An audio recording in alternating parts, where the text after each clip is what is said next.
Hello, folks. Welcome to my channel, Rico's Paradise. Today, I want to talk about why I think it's better for an expat to rent rather than buy property in the Philippines. In the Philippines, renting is frequently a better choice for expats, even if they are married to a Filipino national. This preference stems from the particular circumstances faced by expats, as well as a number of pragmatic, legal, and financial factors inherent in the local real estate market. Furthermore, the 10-year rule offers crucial background information for expats to comprehend property ownership. Despite the allure of owning a home in a tropical paradise, there are strong arguments for why renting is frequently a better option for expats. The Philippines' strict regulations governing foreign land ownership are one of the main reasons expats should think about renting rather than purchasing real estate there. Land ownership by expats is generally forbidden by the Philippine Constitution of 1987. Regardless of marital status, this restriction means that a foreign spouse cannot own land even if they marry a Filipino citizen. Rather, real estate needs to be bought in a Filipino spouse's name. Expats may co-own a house or other physical structure, but they are not entitled to ownership of the land on which it is located.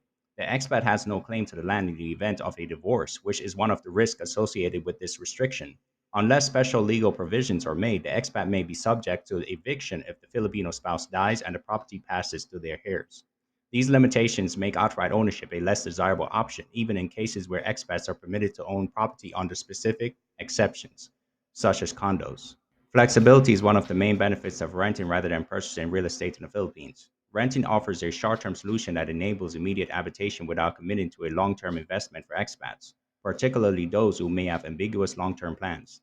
This is especially important in a nation where market conditions are subject to large swings. Renting makes it simple for expats to relocate in response to personal circumstances, family needs, or employment opportunities. Giving up a rental agreement is usually much simpler and less expensive than selling a property if an expat finds employment in another area. Furthermore, a lot of expats value the chance to visit different neighborhoods and choose one that best suits their way of life, a luxury that is lost once property ownership is established. Generally speaking, renting is much less expensive upfront than buying. Renting a property only requires a security deposit, which is typically equal to 1 or 2 months' rent, whereas buying a property requires a sizable down payment, typically between 10% and 20% of the property value.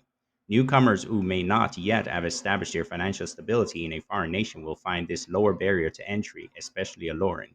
Additionally, renting eliminates the time consuming process of negotiating legal nuances that surround real estate transactions, including taxes, upkeep fees, and ownership costs. An expat's financial situation may be strained by the accumulation of costs associated with property taxes, upkeep, and any unanticipated repairs. These duties are frequently assumed by the landlord when renting, freeing up expats' funds for other purposes. Even expats who are married to Filipino citizens face substantial obstacles due to the Philippines' property ownership laws. Expats are legally not allowed to own land, but they are allowed to own condominiums under specific restrictions. For instance, a condominium development's caps on foreign ownership at 40% of the total units makes ownership structure more difficult for foreign investors. An expat does not always acquire land ownership rights just because they marry a Filipino. Although expats who are married can own property, the property is registered in the name of the Filipino spouse, which could be problematic in the event of a divorce or death. Therefore, the possible legal consequences of property ownership might act as a disincentive for expats who might otherwise find themselves in vulnerable personal circumstances. The 10-year rule states that expats may obtain ownership rights in a number of ways, including by forming a corporation or entering into long term lease agreements. In particular, expats can form a corporation and own up to 40% of it, which enables the corporation to lawfully own land. Crucially, this arrangement mandates that Filipino citizens own at least 60% of the remaining shares. Although there are substantial obligations associated with this framework, it enables expats to successfully negotiate the limitations on property ownership. Corporate land ownership can involve complicated legal issues, and expats frequently need to hire legal counsel to make sure local laws are followed.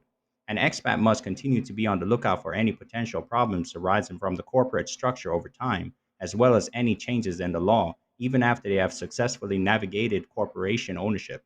Additionally, this route to ownership usually calls for a sizable investment and active involvement in the business management.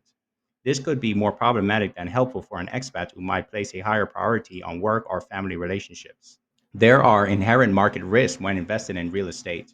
Because of the Philippines' real estate market's volatility, property values can vary greatly depending on a number of variables, including local demand and the state of the economy. Because they might not be well versed in the local market, expat may end up making bad investment choices that affects their financial security. However, since renters are not directly impacted by these changes, renting is a less hazardous financial activity. Furthermore, certain financial difficulties associated with property ownership, like increased real estate taxes and unanticipated maintenance expenses, can have a detrimental impact on an expat's investment. Renters, on the other hand, frequently have contractual safeguards against these financial effects, which enable them to steer clear of unforeseen costs. Additionally, renting encourages expats to integrate into the community, which can improve their quality of life. Expats can interact with different aspects of Filipino culture by renting in different neighborhoods, which promotes a feeling of belonging and community. They can establish connections with locals, business people, and other expats, which can be very helpful in creating a network of friends and family. Co-housing and communal living arrangements, which foster cultural integration and familiarity with local customs, are made possible by the blurred boundaries of property ownership. When one commits to a property that might promote social isolation or restrict social exposure, such experiences are frequently lost. For expats with limited financial resources, tying up a significant amount of money in property may not be the best use of capital. Instead of investing heavily in real estate, expats can allocate funds to global investments such as stocks, bonds, or mutual funds. Renting ensures that capital remains accessible for emergency or other opportunities. Many expats move to the Philippines to enjoy a more relaxed and adventurous lifestyle. Renting leaves more funds available for travel, hobbies, and other pursuits. In conclusion, renting in the Philippines is a very attractive option for expats weighing their housing options because it provides flexibility, lower upfront costs, protection from market fluctuations, and a way to interact socially with the locals. Although there are some potential property related benefits to marrying a Filipino, the rental strategy is still preferred due to the risk, complications, and legal obstacles. Comprehending the ramifications of the 10-year rule is essential for expats who wish to own real estate, emphasizing both the possibility of corporate ownership and the associated difficulties. In the end, renting gives expats a practical way to live without the hassles of real estate investing, freeing them up to concentrate on their social, professional, and personal adjustment to a new nation. All right, folks, that is all for today's show. Thank you all for watching.